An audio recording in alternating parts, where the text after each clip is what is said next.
Hello, I'm Linda Ann, and today I'm going to alter a picture frame and get it ready for some of my fantasy art. Today I'm going to upscale a picture frame that I found at a flea market for 25 cents. It was on the bargain table. Everything on the table was 25 cents each.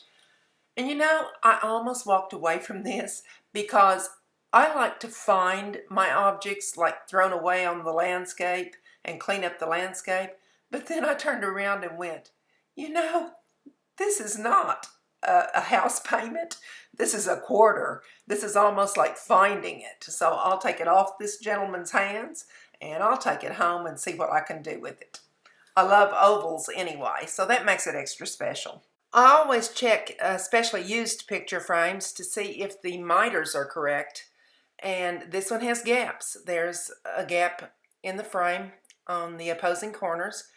But I'll be able to cover that with something, so I don't worry about it. And this little item's encountered some bruises and scars along the way, so I can cover those too. I'm not worried about those things. I'll begin by using Liquitex gesso. It's a clear gesso because I haven't decided what color I want yet, and we'll put the gesso on since it's clear and decide later what color I want to make this. It has a somewhat slick, shiny surface to it, so gesso will give it more of a matte surface, a better surface for the paint to stick to. When I get this all covered, I can let it dry while I work on some of the other elements that I'm going to add to this picture frame.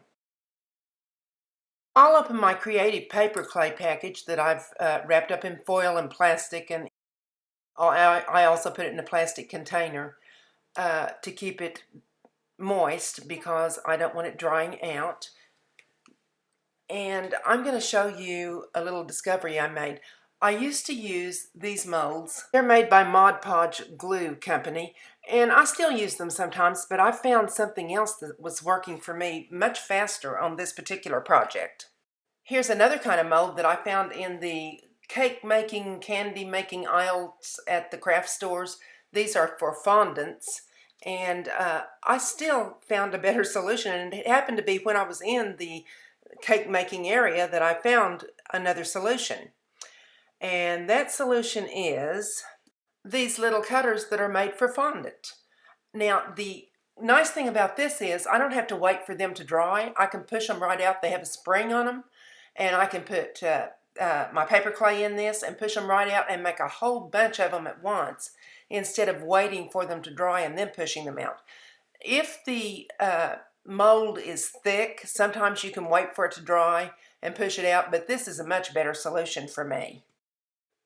I'll start here by just pushing a little of the paper clay onto my nonstick mat and then just cut out with the mold. You push down on the mold while it's still there because that gives the imprint of the leaf, and then all you have to do is gently remove that from the little utensil, the little cutter, and it comes out perfect, and you can go right to the next one and make another one.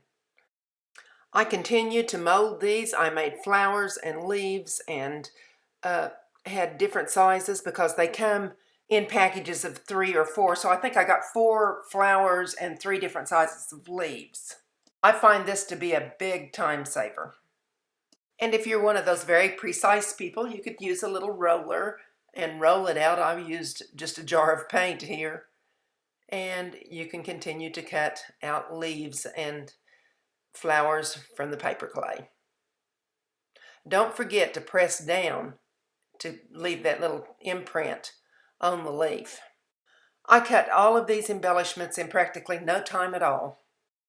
To help speed the drying, I put them on an old cookie cooling rack, and then I prop them up on top of a glass, and that way the air can get to the paper clay from both sides.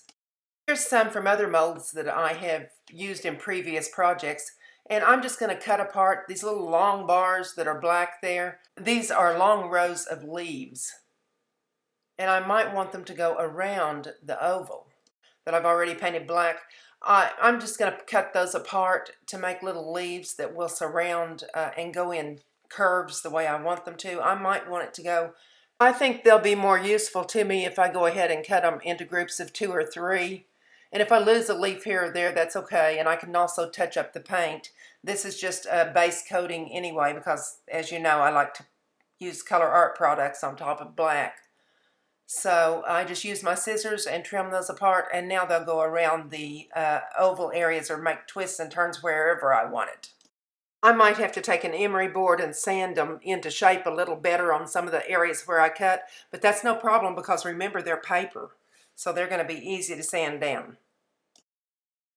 So the shapes that I made with the fondant cutter are still drying, but these are already dry, and I can go ahead and paint these under with some of my Radiant Gels from ColourArte.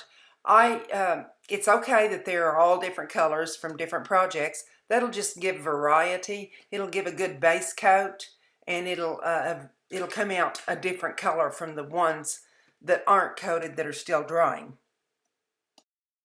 I'll begin painting with Celadon from the Radiant Gels dimensional paints that ColourArte has. These are dimensional paints, but you don't have to use them as dimensional paints. I like to layer the colors, so now I'm going to use Yellow Rose, and by not using them as dimensional paints, I just add a little bit of acrylic medium to the dimensional paints, and they work just fine for me. Actually, it extends the amount of paint that you have. So I'm going to work layer over layer and see what I come up with here, and then I'll start working on the ones that I have drying. I use one paintbrush to hold down these small areas. They're too small and I get them all over my fingers anyway. So I hold them down with one paintbrush and paint with another. I'll be back with part 2 of the frame tomorrow. In the meantime, check out the hashtag #CACFantasyArt for other artists that are participating, and I would very much appreciate you joining my Facebook group. I will put that link here and also in the description box below. And remember to subscribe, like, share, and comment on this video. Thank you for watching.